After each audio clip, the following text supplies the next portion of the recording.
ক'ত কি হয় ঠিক নাই। ছাৰ কি নাম? অভয় অভয় শইকীয়া নামে মানুহে কিন্তু একদম ফিটিং দেই। তুমি কি ওলাইছা?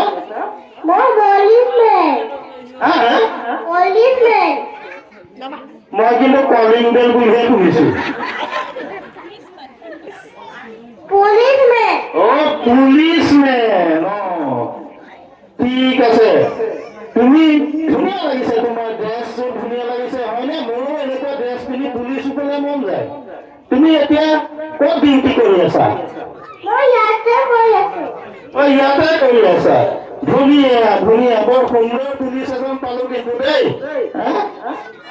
তোমাৰ চাকৰি কৰি আছে পুলিচৰ? ঠিক আছে ঠিক আছে, ভাল লাগিছে। কি আছিলে নামটো? অভয় হাতী কাকতি নেকি? কি ক'লে? বলিন ভূঞা।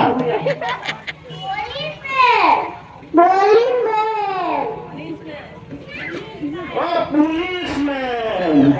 ঠিক আছে ঠিক আছে, ভাল লাগিছে। পুলিচে আকৌ ঠেলা ঠেলিকে কৰি চকীত বহি লৈছে। মই পিছলৈ আহিব, পুলিচ পিছলৈ চকীত বহিছে। এই বহুত ভাল লাগিছে।